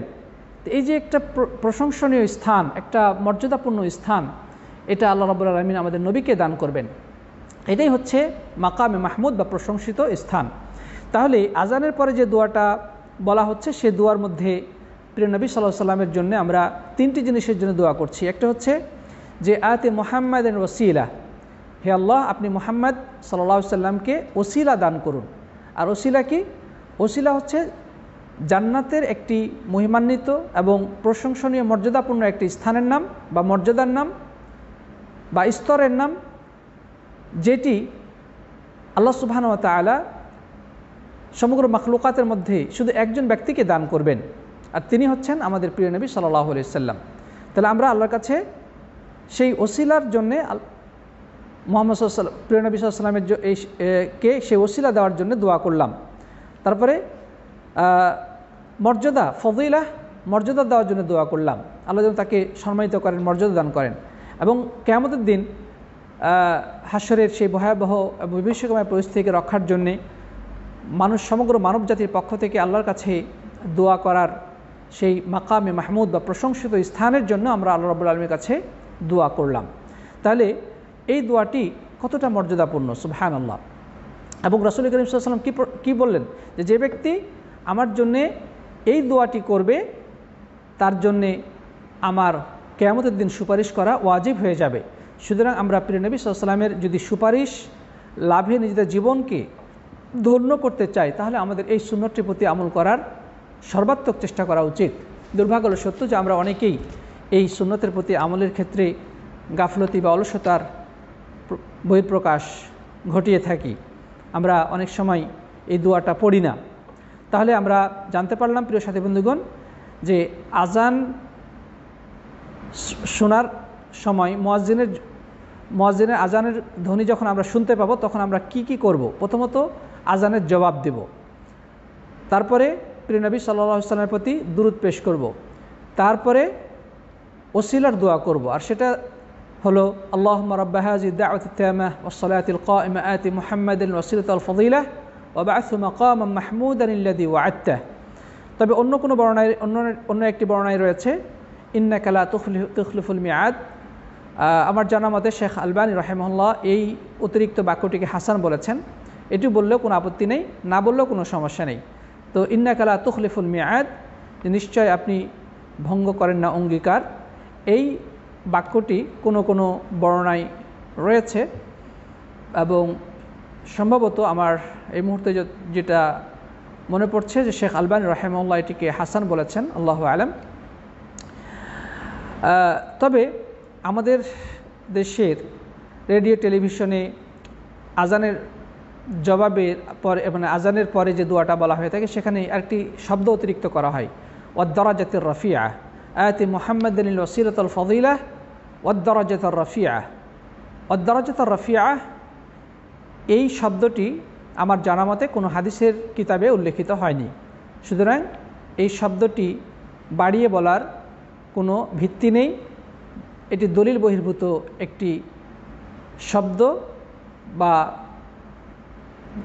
দলিলবিহীন একটি বাক্য যা আজানের পরের দোয়ার মধ্যে সংযুক্ত করা হয়েছে। দারাজাতুর রাফিয়া মানেটা হচ্ছে মানে মানে সুউচ্চ স্থান, মূলত ওসিলাটাই হচ্ছে সুউচ্চ স্থান। সুতরাং ওসিলা বলার পরে আবার দারাজাতুর রাফিয়া বলার কোনো প্রয়োজন নেই। তো রাসূল করিম সাল্লাল্লাহু আলাইহি ওয়াসাল্লাম যে দোয়াটা যতটুকু শিক্ষা দিয়েছেন ততটুকুই আমাদের বলা কর্তব্য। অতিরিক্ত শব্দ সংযোজনের কোনো প্রমাণ নেই বা কোনো যৌক্তিকতা নেই। কেউ যদি নিজের পক্ষ থেকে এই ক্ষেত্রে অতিরিক্ত শব্দ সংযোজন করে তাহলে সেটা বেদাত হিসেবে পরিগণিত হবে। সাথী বন্ধুগণ, তাহলে আমরা বিষয়টি বুঝতে পেরেছি। তাহলে আজানের জবাবের পরে দুরূদ পেশ করার পরে যে দোয়াটি পাঠ করতে হয় সেই দোয়াটি আমরা আবারও পড়ছি যে আল্লাহুম্মা রাব্বা হাযিহিদ দাওয়াতিত তাম্মাহ ওয়াস সালাতিল কাইমাহ আতি মুহাম্মাদানিল ওয়াসিলাতা ওয়াল ফাদিলাহ ওয়াবআথহু মাকামান মাহমুদানিল্লাযী ওয়া'আদতাহ। এনাফ, এতটুকু পড়াই যথেষ্ট। তবে কেউ যদি পড়তে চাই ইন্নাকা লা তুখলিফুল মিআদ, ইনশাআল্লাহ কোনো অসুবিধা নেই। তবে ওয়াদ-দারাজাতুর রাফিআ এই শব্দটি সংযুক্ত করা দলিল বহির্ভূত, সুতরাং তা করা যাবে না। তো যাই হোক, সহিহ বুখারীতে এই হাদিসটি বর্ণিত হয়েছে ওয়াবআথহু মাকামান মাহমুদানিল্লাযী ওয়া'আদতাহ, এতটুকু সহিহ বুখারীর বর্ণনা অনুযায়ী এতটুকুই যথেষ্ট। আল্লাহুম্মা রাব্বা হাযিহিদ দাওয়াতিত তাম্মাহ ওয়াস সালাতিল কাইমাহ আতি মুহাম্মাদানিল ওয়াসিলাতাল ফাদিলাহ ওয়াবআথহু মাকামান মাহমুদানিল্লাযী ওয়া'আদতাহ। এটি সহিহ বুখারীর বর্ণনা, এটুকু বলা যথেষ্ট হবে ইনশাআল্লাহ। প্রিয় উপস্থিতি, সাথী বন্ধুগণ, এরপরে আরেকটি দোয়া রয়েছে যে ব্যাপারে আমরা অনেকেই হয়তোবা জানি না, বা আমরা জানলেও আমরা অনেক সময় তা আমল করি না। সেটা কি? আশহাদু আল্লা ইলাহা ইল্লাল্লাহু ওয়াহদাহু লা শারীকা লাহু ওয়া আন্না মুহাম্মাদান আবদুহু ওয়া রাসূলুহু। আজানের শেষে এভাবে বলা, আশহাদু আল্লা ইলাহা ইল্লাল্লাহু ওয়াহদাহু লা শারীকা লাহু ওয়া আন্না মুহাম্মাদান আবদুহু ওয়া রাসূলুহু। তারপর রাদিতু বিল্লাহি রাব্বান ওয়া বিল ইসলামি দীনান ওয়া বি মুহাম্মাদির রাসূলা। এই দোয়াটিও হাদিস দ্বারা সাব্যস্ত হয়েছে। তাহলে আমরা আজানের পরে যে সকল দোয়া পড়ব সে দোয়ার মধ্যে এটিও একটি সুসাব্যস্ত দোয়া যে আশহাদু আল্লা ইলাহা ইল্লাল্লাহু ওয়াহদাহু লা শারীকা লাহু ওয়া আন্না মুহাম্মাদান আবদুহু ওয়া রাসূলুহু রাদিতু বিল্লাহি রাব্বান ওয়া বিল ইসলামি দীনান ওয়া বি মুহাম্মাদির রাসূলা। সাথী বন্ধুগণ, তাহলে আমরা আজানের পরে কি কি দোয়া পড়তে হয় সেগুলো আমরা আশা করি জানতে পেরেছি, আমাদের বইও আছে। আশা করি আপনারা সকলেই যাদের মুখস্থ নেই তারা মুখস্থ করে নেবেন, এবং যাদের মুখস্থ আছে দয়া করে স্মরণ করে এই দোয়াগুলো পড়ার চেষ্টা করবেন। তাহলে ইনশাআল্লাহ এর দ্বারা আমরা অবারিত মর্যাদার অধিকারী হতে পারব।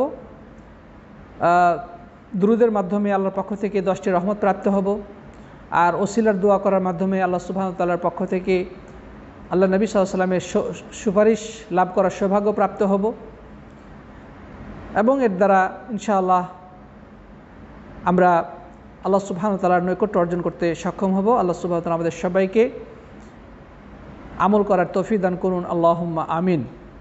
প্রিয় উপস্থিতি, আজান শোনার পরে আমরা কি করব? আজান, তো সেই বিষয়ে যাওয়ার আগে এখানে আমরা আরেকটি বিষয় বলি। সেটি হচ্ছে যে আমাদের সমাজে আজান কেন্দ্রিক কিছু বিদআতি কার্যক্রম রয়েছে, সেগুলো একটু ইঙ্গিত দেওয়া প্রয়োজন। যেমন আমাদের দেশের কিছু কিছু এলাকায় আজান দেওয়ার আগে উচ্চ স্বরে দুরূদ পড়ার একটা প্রচলন দেখা যায়। কোনো কোনো জায়গায়, সব জায়গায় না, দেশের কোনো কোনো জেলাতে এই প্রচলনটা রয়েছে। আজান দেওয়ার আগে মুয়াজ্জিন সাহেব মাইকে উচ্চস্বরে দুরূদ পাঠ করে, উচ্চস্বরে দুরূদ পাঠ করে থাকে। অথচ আজানের আগে দুরূদ পাঠ করতে হবে মর্মে কোনো হাদিস সাব্যস্ত হয়নি। অথচ ওই লোকেরাই সম্ভবত আপনি দেখবেন আজানের পরে দুরূদ পাঠ করার কথা রয়েছে, কিন্তু সেটার প্রতি তাদের কোনো আমল দেখা যায় না। আজানের পরে রাসূল করিম সাল্লাল্লাহু আলাইহি ওয়াসাল্লাম স্পষ্টভাবে দুরূদ পাঠ করতে বলেছেন, অথচ তারা সেই হাদিসের প্রতি আমল না করে তারা আজানের শুরুতে সারা সুউচ্চ আওয়াজে মাইকে তারা আসসালাতু আসসালামু আলাইকা ইয়া রাসূলুল্লাহ ইত্যাদি আরও অন্যান্য শব্দে তারা দুরূদ পেশ করে থাকে। মূলত একটা বেদাতি পন্থা, ইসলামী শরীয়তের কোনো অনুমোদন পাওয়া যায় না। যুগে যুগে কালে কালে মুসলিম বিশ্বে আজান হয়ে এসেছে, এখনও হচ্ছে। এই তথাকথিত সিস্টেমের কোনো পদ্ধতি মুসলিম ইতিহাসে পাওয়া যায় না। এক শ্রেণীর তথাকথিত সুফি বেদাতি এবং রাসূল সাল্লাল্লাহু আলাইহি সাল্লামের ভালোবাসার ক্ষেত্রে যারা অতি বাড়াবাড়ি বা রাসূলের প্রশংসার ক্ষেত্রে যারা সীমালঙ্ঘন করে থাকে, প্রকৃত হচ্ছে তারা বেদাতি, কবর পূজারী। এই সমস্ত লোকদের মাধ্যমে এই বেদাতটি চর্চা হয়ে থাকে আমাদের দেশের কিছু কিছু এলাকায়। সুতরাং এই তথাকথিত আমলটি এখানে আমাদের বর্জন করাই হচ্ছে অপরিহার্য। কারণ নবী সাল্লাল্লাহু আলাইহি সাল্লাম বলেছেন, মানে আমিলা আমরান লাইসা আলাইহি আমরুনা ফাহুয়া রাদ্দুন, যে ব্যক্তি এমন আমল করলো যে ব্যাপারে আমার পক্ষ থেকে কোনো অনুমোদন নেই, নির্দেশনা নেই, সেটা হচ্ছে প্রত্যাখ্যাত। রাসূল করিম সাল্লাল্লাহু আলাইহি সাল্লামের নামে দুরূদ আপনি যে কোনো সময় পড়তে পারেন, কোনো আপত্তি নেই। তবে নির্দিষ্ট যেই স্থানে যেই আমলটা রাসূল সাল্লাম শিক্ষা দিয়েছেন সেখানে অতিরিক্ত কোনো কিছু সংযোজন করার অবকাশ নেই। যদি আজানের আগে দুরূদ পড়া যদি বৈধ হতো, তাহলে রাসূল করিম সাল্লাল্লাহু আলাইহি সাল্লাম অবশ্যই উম্মতকে শিক্ষা দিয়ে যেতেন, বা বেলাল রাদিয়াল্লাহু তাআলা আনহুকে তিনি আজানের পূর্বে দুরূদ পড়ার নির্দেশ দিয়ে যেতেন এবং তিনি দুরূদ পাঠ করতেন। অথচ একটি হাদিসেও আজানের পূর্বে বেলাল রাদিয়াল্লাহু তাআলা কখনো দুরূদ পাঠ করেছেন বলে প্রমাণ পাওয়া যায় না। সুতরাং এই বেদাতি আমল থেকে অবশ্যই আমাদেরকে দূরে থাকতে হবে। প্রিয় সাথী বন্ধুগণ, আচ্ছা, আরেকটি বেদাত আমাদের সমাজে প্রচলিত রয়েছে যে শ্রোতারা যখন মুয়াজ্জিনের কণ্ঠে শুনতে পায় আশহাদু আন্না মুহাম্মাদ রাসূলুল্লাহ, তখন কিছু কিছু শ্রোতাকে দেখা যায় যে তারা দুই বৃদ্ধাঙ্গুল একত্রিত করে এভাবে তারা কি করে, ঠোঁটে লাগায়, তারপরে দুই আঙ্গুল তারা চোখে মালিশ করে। আশহাদু আন্না মুহাম্মাদ রাসূলুল্লাহ বলার সময় এভাবে তারা দুই বৃদ্ধাঙ্গুলকে ঠোঁটে লাগিয়ে তারা চোখে মাসাহ করে। এটিও একটি ভ্রান্ত এবং বেদাতি কাজ। আল্লাহ রাসূল সাল্লাল্লাহু আলাইহি সাল্লাম কখনোই তার উম্মতকে এই জাতীয় কার্যক্রমের নির্দেশনা দিয়ে যান নাই, আর সাহাবা একরামও কখনোই এমনটি করেননি। বরং ওই যে আমরা একটু আগে বলেছি যে অতিরঞ্জনকারী, রাসূল করিম সাল্লাল্লাহু আলাইহি সাল্লামের ভালোবাসার ক্ষেত্রে যারা অতিরঞ্জন করে, বাড়াবাড়ি করে, তার প্রশংসায় যারা সীমালঙ্ঘন করে, এই শ্রেণীর বেদাতি সুফি কবর পূজারী গোষ্ঠীটায় এই জাতীয় বেদাতের প্রচলনকারী। এরাই যখনই রাসূল সাল্লাল্লাহু আলাইহি সাল্লামের নাম শুনে তখন এভাবে করে তারা দুই আঙ্গুল মুখে লাগিয়ে ঠোঁটে লাগিয়ে তারা চোখে মাসাহ করে। অনেকে বলে থাকে এর মাধ্যমে নাকি চোখের জ্যোতি খুলে। এটাও একটা ভ্রান্ত কথা। এটা বলে রাসূলের প্রতি ভালোবাসার বহিঃপ্রকাশ। আমরা বলবো এটাও ভালোবাসার নামে রাসূলের সাথে বেয়াদবির শামিল। কারণ নবী সাল্লাল্লাহু আলাইহি সাল্লাম যা বলেন নাই, যা করেন নাই, যা শিক্ষা দেন নাই, যা অনুমোদন দেন নাই, সেটা করতে যাওয়াটাই রাসূলের প্রতি বেয়াদবি বা তার সম্মানহানি, শরীয়তের মধ্যে নতুন সংযোজন। আর যে ব্যক্তি শরীয়তের মধ্যে নতুন সংযোজন করলো সে মূলত রাসূলের সাথে বেয়াদবি করলো। কারণ আল্লাহ রাব্বুল আলামিন তাকে দুনিয়াকে পাঠিয়েছিলেন, তিনি দিনকে কমপ্লিট করেই দুনিয়া থেকে বিদায় নিয়েছেন। আল ইয়াউমা আকমালতু লাকুম দীনাকুম ওয়া আতমামতু আলাইকুম নি'মাতি ওয়া রাদিতু লাকুমুল ইসলাম দীনা। দিন ইসলাম কমপ্লিট। আপনার পক্ষ থেকে অতিরিক্ত ভালোবাসার বহিঃপ্রকাশ করার কোনো সুযোগ নেই। রাসূল করিম সাল্লাল্লাহু আলাইহি ওয়াসাল্লাম যা বলেছেন, যতটুকু বলেছেন, যেভাবে নির্দেশনা সেভাবে করাটাই প্রকৃত ভালোবাসা। নবী সাল্লাল্লাহু আলাইহি ওয়াসাল্লাম সাবধান করে গেছেন তার উম্মতকে তার প্রশংসায় বাড়াবাড়ি করার ক্ষেত্রে। তিনি বলেছেন, লা তুতরুনি কামা আতরাতিন নাসারা ঈসা ইবনে মারইয়াম ইন্নানি আনা আব্দুল্লাহি রাসূলুহু ফাকুলু আব্দুল্লাহি রাসূলুহু, যে তোমরা আমার প্রশংসা এতটাই বাড়াবাড়ি করো না যেভাবে খ্রিস্টানরা মারিয়াম তনয় ঈসা আলাইহিস সালাম এর ব্যাপারে বাড়াবাড়ি করেছে, যে তাকে তারা বাবুদের রূপান্তরিত করেছে।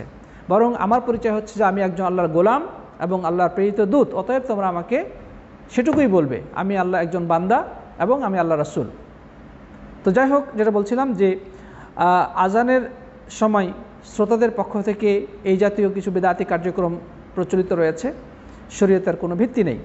আবার আজান শোনার সময় আমাদের দেশের এক শ্রেণীর মহিলাকে দেখা যায় যে আজান যখন শুনবে সাথে সাথে তারা মাথা ঢেকে ফেলে এবং আজানের পরে আবার তারা আগের অবস্থায় ফিরে যায়, মানে মাথা খুলে দেয়। সাথী বন্ধুগণ, এটি হচ্ছে একটি মানে ইসলাম সম্পর্কে জাহেল এবং অজ্ঞ মানুষের কাজ। ইসলাম তো এ ব্যাপারে কোনো অনুমোদন দেয়ই নাই, বরং এটি একটি হাস্যকর বিষয় যে আজানের সময় আপনি মাথার কাপড় দিয়ে মাথা ঢাকলেন আর আজান শেষ হওয়ার পরে আবার মাথা খুলে ফেললেন। এটা এক প্রকার ইসলামের সাথে এবং ইসলামের এই পর্দা প্রথার সাথে তামাশা ছাড়া কিছু নয়। ইসলাম নারীদের জন্য পর্দা করা আবশ্যক করেছে, তো সেটা শুধু আজানের সময় পালন করতে হবে আর আজানের পরে পালন করার প্রয়োজন নেই, এই ইসলাম আমি কোথা থেকে শিখলেন? আসলে বাস্তবতা হলো যে এরা ইসলাম মানে না, এরা শুধু মানে আবেগের বশবর্তী হয়ে চলে। অজ্ঞতা এবং মূর্খতা বশত তারা একটা পদ্ধতি আবিষ্কার করে নিয়েছে। যাই হোক, আমরা বলবো যে আজান দেওয়ার সময় একজন মহিলা যদি বাড়িতে থাকে যেখানে পরপুরুষ তাকে দেখছে না, সেক্ষেত্রে তার মাথায় কাপড় দেওয়ার কোনো প্রয়োজন নেই। কারণ পর্দা তো শুধু এই জন্যই দেওয়ার কথা বলা হয়েছে যেন পরপুরুষ তার মাথার চুল দেখতে না পায়। তো বাড়িতে যখন সে থাকবে তখন তো পরপুরুষের দৃষ্টি থেকে সে নিরাপদ, তো এক্ষেত্রে তার মাথায় কাপড় দেওয়ার কোনো প্রয়োজন নেই, মাথা ঢাকার কোনো দরকার নেই। আর যখন বাড়ির বাইরে থাকবে, বাড়ির বাইরে থাকা অবস্থায় পরপুরুষ এর দৃষ্টি থেকে তার চেহারা, তার শরীর, মাথার চুল ঢাকা এটা ফরজ, সে আজানের সময় হোক, আজানের আগে হোক, আজানের পরে হোক, সর্বাবস্থায়। সুতরাং শুধু আজানের সময় মাথার কাপড় দেওয়া, মাথা ঢাকার, আজানের পরে খুলে ফেলে দেওয়া, এটা হচ্ছে শয়তানি কর্ম, মূর্খতা সুলভ একটি কাজ। সুতরাং এই ধরনের মূর্খতা সুলভ কার্যক্রম থেকে আমাদের সবাইকেই সচেতন হতে হবে, পর্দা করতে হবে সার্বক্ষণিক, পরপুরুষের দৃষ্টি থেকে নিজের চেহারা, নিজের শরীর, নিজের রূপ সৌন্দর্য, মাথার চুল ইত্যাদি ঢাকতে হবে। আল্লাহর পক্ষ থেকে এটা অবধারিত ফরজ, এক্ষেত্রে ঢিলামি করার কোনো সুযোগ নেই। সেটা যে কোনো সময় হতে পারে, আজানের সময় হোক, আজানের আগে পরে যখনই হোক না কেন। কোনো বাড়িতে থাকা অবস্থায় বা নিজের মাহরাম বাপ, ভাই, দাদা, চাচা এই জাতীয় যে মাহরাম পুরুষদের সামনে মাথা ঢাকার কোনো প্রয়োজন নেই, আল্লাহ তাআলা এটা আবশ্যক করেন নাই। বা মহিলাদের অঙ্গনে থাকা ক্ষেত্রেও মাথা ঢাকার কোনো প্রয়োজন নেই, স্বামীর সামনে মাথা ঢাকার প্রয়োজন নেই, সেটা আজানের সময় হোক, আগে হোক, পরে হোক, কোনো ক্ষেত্রেই তা আবশ্যক নয়। তো যাই হোক, আমরা আশা করি বিষয়গুলো বুঝতে পেরেছি। এ পর্যায়ে আমরা আজানের ফজিলত বিষয়ে কয়েকটা হাদিস বলেই আলোচনা শেষ করব ইনশাআল্লাহ তাআলা। আজানের ফজিলতের ব্যাপারে একটি হাদিস রয়েছে, যে হাদিসটি সুবহানাল্লাহ অনেক মর্যাদাপূর্ণ একটি হাদিস। নবী সাল্লাল্লাহু আলাইহি ওয়াসাল্লাম বলেছেন, ইন্নাল্লাহা ওয়া মালাইকাতাহু ইউসাল্লুনা আলা সাফিল মুকদ্দাম ওয়াল মুআযযিন ইউগফার লাহু বিমাদ্দি সাওতিহি ওয়া ইউসাদ্দিকু মান সামিআহু মিন রাতাবিন ওয়া ইয়াবিসিন ওয়া লাহু মিথলু আজরি মান সাল্লা মাআহ।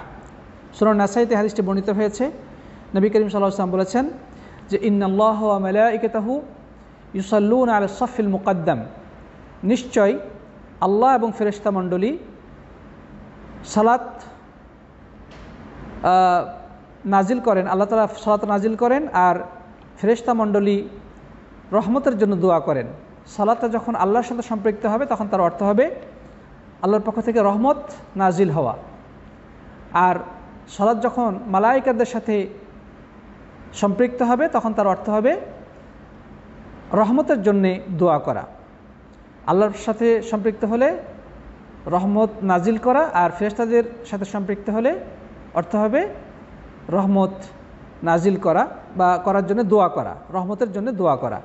তাহলে ইন্নাল্লাহ ওয়া মালাইকাতাহু ইউসাল্লুনা আলান নবী, নিশ্চয় আল্লাহ তাআলা রহমত অবতীর্ণ করেন এবং ফেরেশতা মণ্ডলী রহমতের জন্য দোয়া করেন।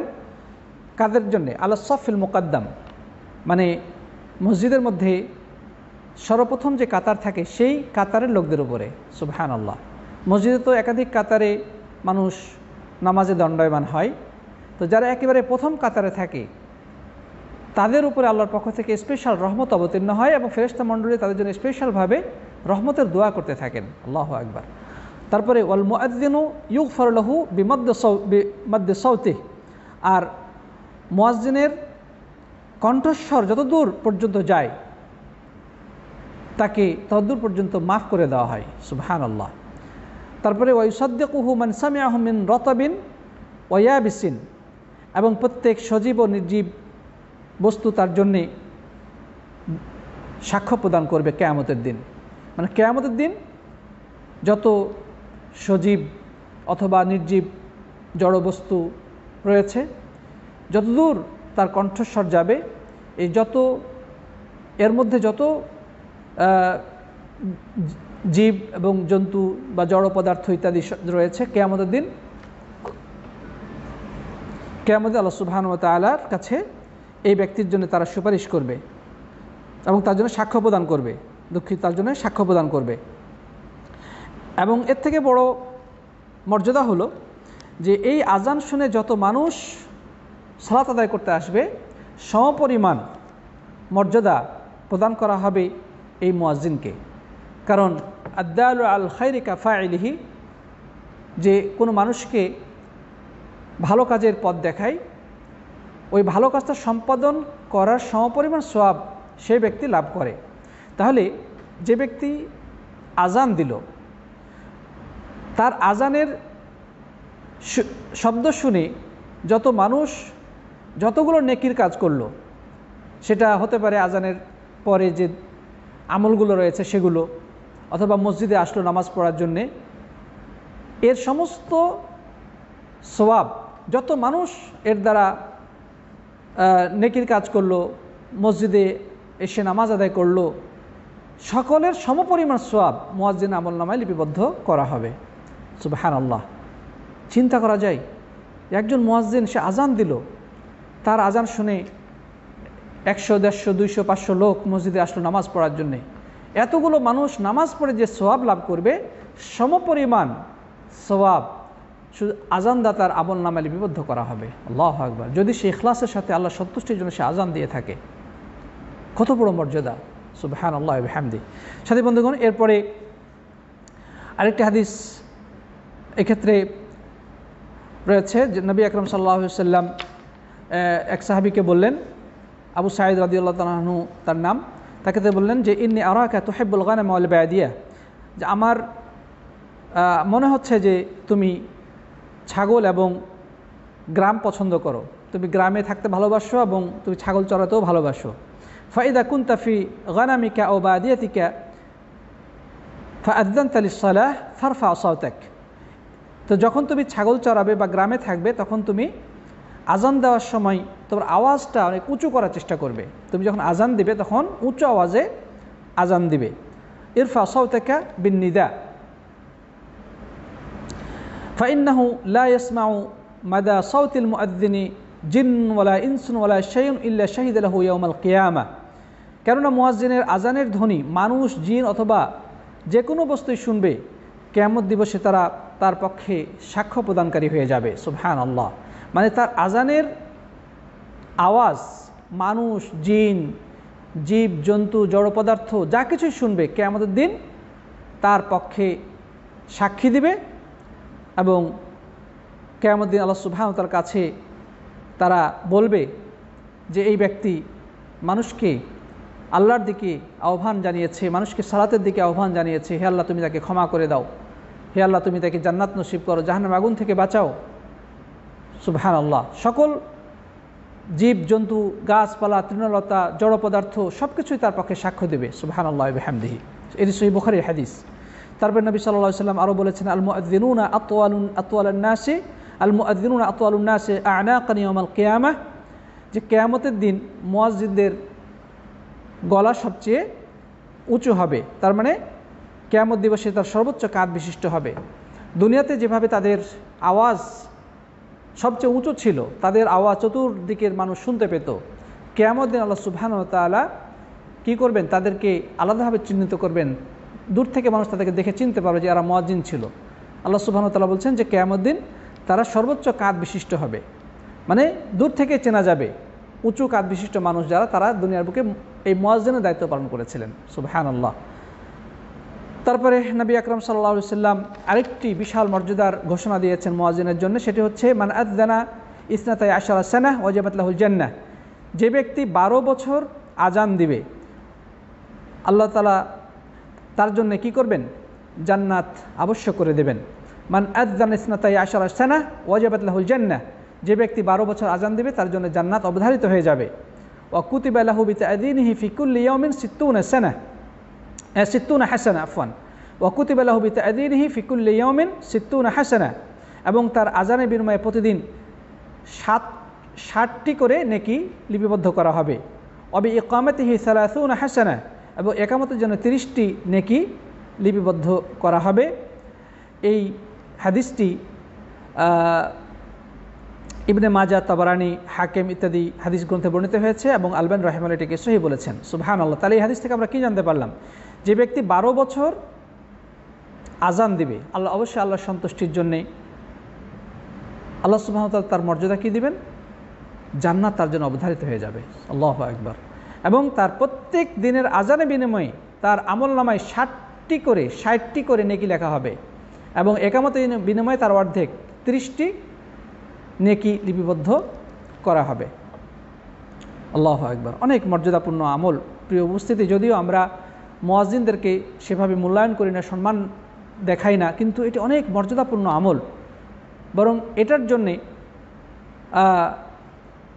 মানে লটারি করা উচিত ছিল। যেমন হাদিসে বর্ণিত হয়েছে যে নবী আকরাম সাল্লাল্লাহু আলাইহি ওয়াসাল্লাম বলেছেন যে মানুষ যদি জানতো যে আজানের মধ্যে এবং প্রথম কাতারে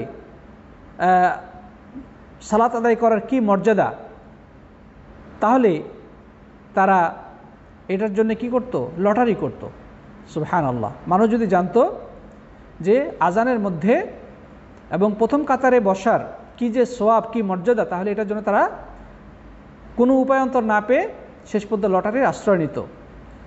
লাউ ইয়ালামুন নাসু মা ফিন নিদা ওয়াস-সাফিল আউয়াল সুম্মা লাম ইয়াজিদু ইল্লা ইয়াস্তাহিমু আলাইহি লাস্তাহামু।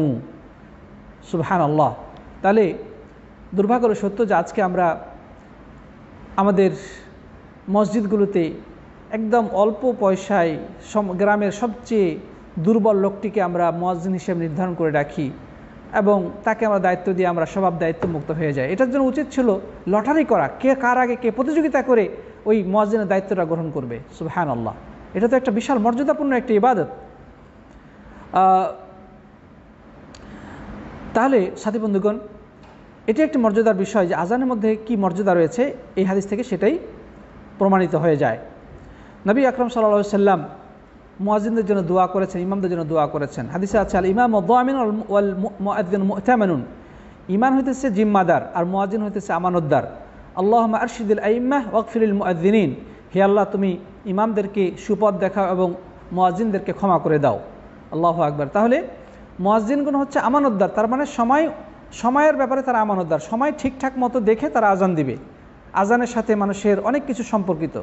আজানের সময় হয়ে গেলে মানুষ নামাজ পড়বে, মাগরিবের সময় হয়ে গেলে মানুষ আজান শুনে ইফতার করবে, ফজরের সময় তার আজান শুনে কি করবে, সেহরি শেষ করবে। তো মোট কথা অবশ্যই মুয়াজ্জিনরা হচ্ছে এক্ষেত্রে আমানতদার। তো নবী সাল্লাল্লাহু আলাইহি ওয়াসাল্লাম বলেছেন যে নিশ্চয় ইমাম হতেছে জিম্মাদার এবং মুয়াজ্জিন হতেছে আমানতদার। হে আল্লাহ, তুমি ইমামদেরকে সুপথ দেখাও এবং মুয়াজ্জিনদেরকে তুমি ক্ষমা করে দাও।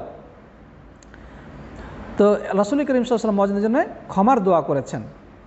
যাই হোক, এরপর আরও অনেক কথা আছে, আমরা সময়ের অভাবে সেদিকে আগাতে পারছি না। নবী করিম সাল্লাল্লাহু আলাইহি ওয়াসাল্লাম কখনও জীবন আজান দিয়েছেন কি না, বা খোলাফায়ে রাশিদুন, না, তারা কখনো আজান দিতে পারেন নাই। হাদিসে এটা বর্ণিত হয়েছে যে রাসূল করিম সাল্লাম কখনো আজান দেন নাই, বা আবু বকর, ওমর রাদিয়াল্লাহু তাআলা, ওসমান তারা কখনো আজান দেন নাই। এর কারণ হচ্ছে যে তারা আজানের থেকে আরও বেশি মর্যাদাপূর্ণ কাজের মধ্যে নিয়োজিত থাকতেন। হ্যাঁ, তাদের দায়িত্বটা আরও বেশি বড় ছিল, এই জন্য তারা কখনো জীবনে আজান দিতে পারেন নাই। কিন্তু নবী আকরাম সাল্লাল্লাহু আলাইহি ওয়াসাল্লাম আজানের অনেক মর্যাদার কথা উল্লেখ করেছেন। যেমন উমর রাদিয়াল্লাহু তাআলা বলতেন যে আমার যদি সময় থাকতো তাহলে আমি আজান দিতাম। সময়ের অভাবে তিনি আজান দিতে পারেননি, এটা উমর রাদিয়াল্লাহু তাআলা বলেছেন। তো যাই হোক, প্রিয় বন্ধুগণ, আমরা চেষ্টা করব সকলেই এই মর্যাদাপূর্ণ আমলটি গ্রহণ করা, যাদের সুযোগ আছে। আচ্ছা, যাই হোক, আরেকটি বিষয় এখানে আমরা উল্লেখ করব, সেটি হচ্ছে যে মহিলাদের আজান এবং একামত সম্পর্কে। এ ব্যাপারে সঠিক কথা হলো যে মহিলাদের জন্য আজান বা একামত, এটার ব্যাপারটা ওলামাগণ দ্বিমত করেছেন যে মহিলারা একামত দিতে পারবে কি না। তবে সকল আলেমই একমত যে মহিলাদের জন্য আজান নেই, তবে একামত তারা দিতে পারবে কি না এই বিষয়টা নিয়ে আলেমদের মাঝে দ্বিমত রয়েছে।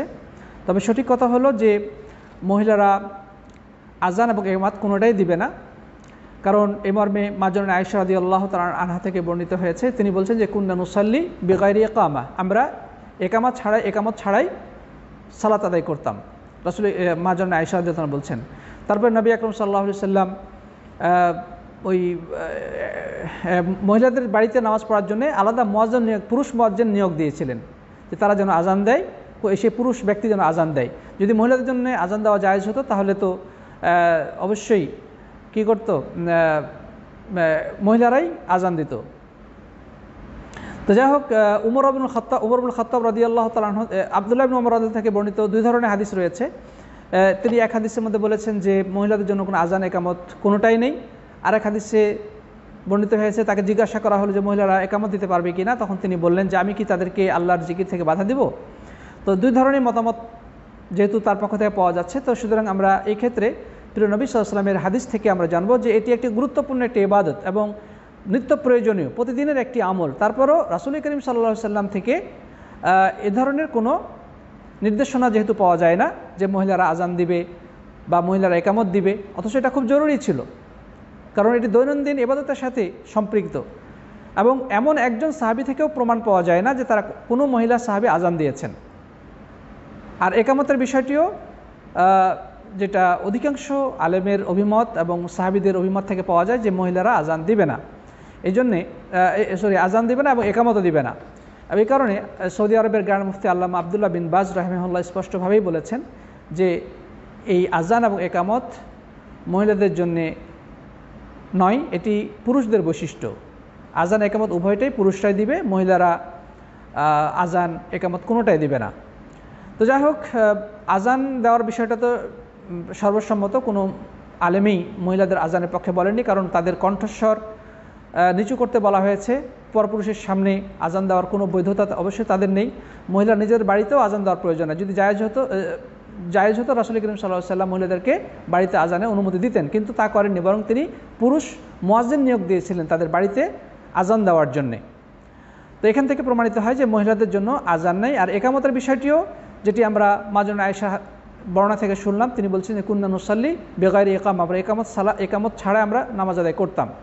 তারপরে আমরা আরেকটা যেটা হাদিস পড়লাম, যেটা আব্দুল্লাহ ইবনে উমর রাদিয়াল্লাহু, দুই ধরনের মতামত পাওয়া যাচ্ছে। তিনি এক হাদিসে বলেন যে আমি আল্লাহর জিকির থেকে মানুষকে বাধা দেব, আর এক হাদিসে তিনি বললেন যে মহিলাদের জন্য আজান একামত কোনোটাই নেই। তো সর্বোপরি কথা হচ্ছে যে যেহেতু এ ব্যাপারে মহিলাদের একামত দিতে হবে এ মর্মে কোনো আলাদা হাদিস পাওয়া যাচ্ছে না, এবং এর বিপরীতে বরং সাহাবীদের উক্তি আমরা পাচ্ছি এবং বড় আলেমদের ফতোয়া আমরা এক্ষেত্রে দেখতে পাচ্ছি। সুতরাং একামত না দেওয়াটাই ভালো। তবে যেহেতু মাসলাটা দ্বিমতপূর্ণ, কোনো মহিলা যদি একামত দিয়ে সালাত আদায় করে নিজেরা সালাত আদায় করার সময়, ইনশাআল্লাহ গুনাহ হবে বলে মনে করি না, আল্লাহু আ'লাম। তবে না দেওয়াই উত্তম মনে করি, আল্লাহু আ'লাম।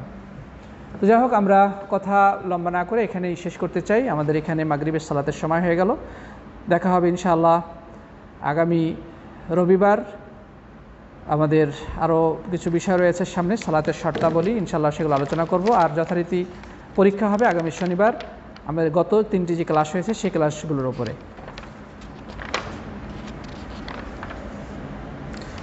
জাযাকুমুল্লাহ খায়রান। এতক্ষণ যারা সাথে ছিলেন সবাইকে অনেক অনেক ধন্যবাদ জানিয়ে আজকের আলোচনার ইতি টানছি। জাযাকুমুল্লাহ খায়রান। সকলের জন্য দোয়া করবেন, আমার জন্য দোয়া করবেন, আমি আপনাদের জন্য দোয়া করি।